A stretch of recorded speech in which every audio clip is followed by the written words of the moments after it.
Hello，大家好，我们来聊聊乳房健康这个话题耶。你是不是也觉得网络上的资讯真的是五花八门，一下说这样，一下说那样，真的会让人看得眼花缭乱，都不知道该信哪个才好，对吧？别担心，今天我们就要用科学的放大镜，一起来把这些迷思一个一个破解掉。你回想一下，像是那种号称吃了就会呆呆长大的神奇偏方，或是那种听了就让人心惊胆跳的癌症谣言，你是不是或多或少都听过？那到底哪些是有科学根据，哪些又只是商人想赚你钱的话术呢？我们今天就来好好把它们分清楚。好，今天我们的内容呢，主要会分成4个部分。我们会先从大家最常见的焦虑和迷思开始聊起，然后一步一步的带你建立一套真正科学，而且又很实用的乳房照护观念。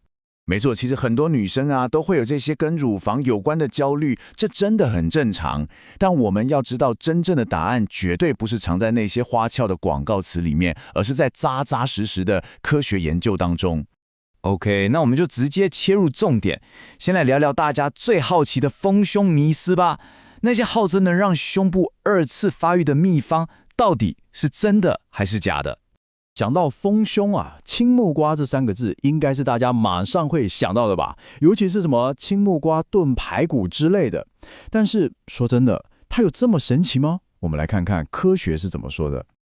科学上的真相是这样子的哦，青木瓜里面的那个木瓜酵素，它其实是一种帮助分解蛋白质，让你更好消化的东西。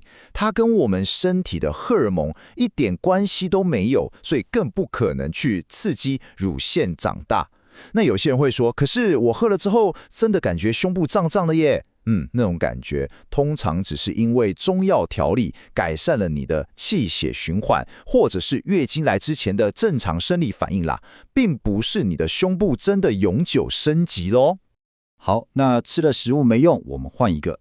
市面上不是有很多主打天然草本的保健品吗？听起来是不是很吸引人？天然呢，感觉就很安全。但事实真的是这样吗？这边大家真的要记住一个很重要的观念，天然绝对不等于安全。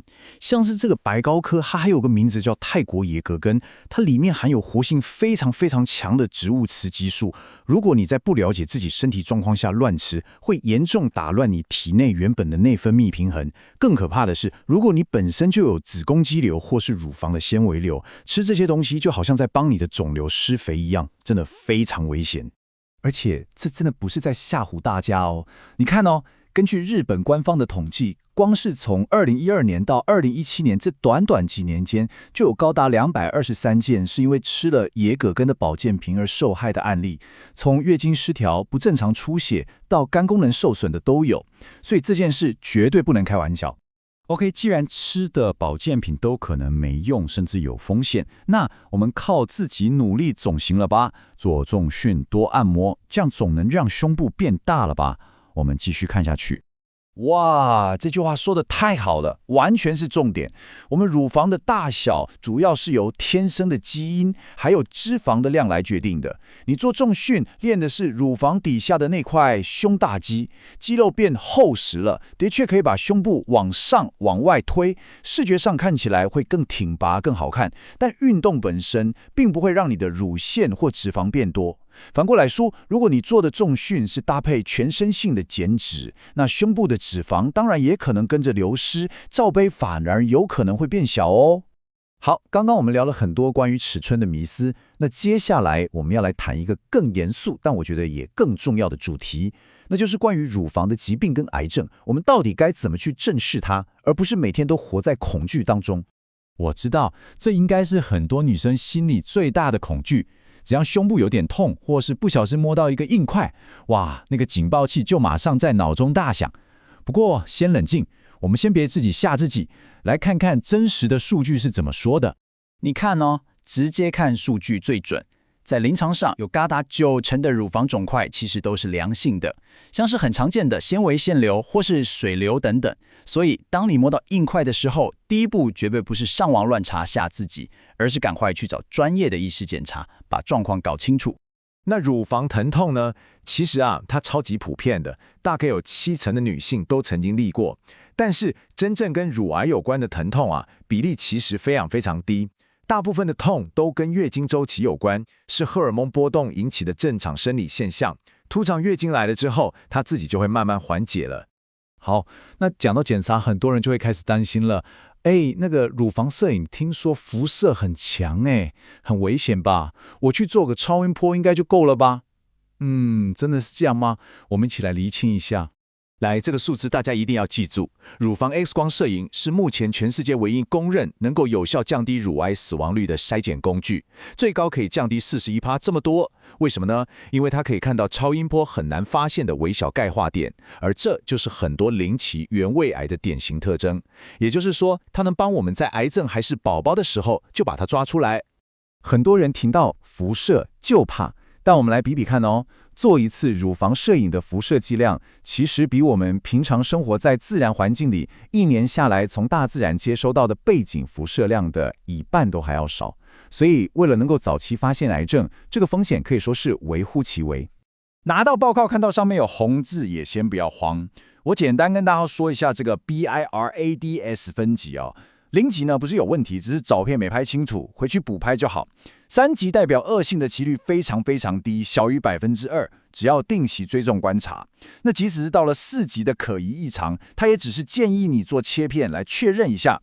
很多时候切片出来的结果都只是良性的发炎而已，所以千万不要自己吓自己，听医生的专业建议就对了。OK， 破解了这么多迷思，也厘清了恐惧之后，重点来了，那我们到底该怎么做？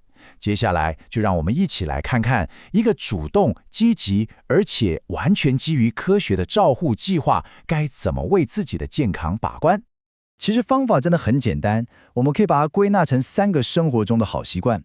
第一，避开生活中有害的物质；第二，吃东西要吃得聪明；第三，定期做健康检查。就这么简单。具体来说要怎么做呢？第一，尽量少用塑胶容器去装热的食物，来避开所谓的环境荷尔蒙。饮食上呢，从豆浆、豆腐这种天然的原型食物来摄取大豆异黄酮，是安全又健康的。但要记得，绝对要避免那些高剂量浓缩的保健食品。然后最重要的，平常就要多熟悉自己身体的变化，并且善用国家的免费资源，定期去做乳房摄影筛检。记住，预防永远胜于治疗，主动关心自己才是最好的方法。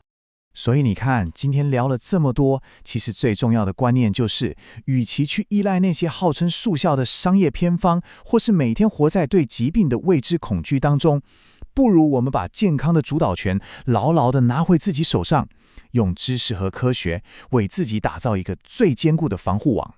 最后，我想留给大家一个问题，好好想一想，当这件事关乎到你自己的健康时，你的选择会是什么？是那些充满不确定性的民间偏方，还是有坚实证据支持的科学方法？希望今天的内容能够帮助你做出最明智的决定，为自己的健康活出最自信、最美丽的样貌。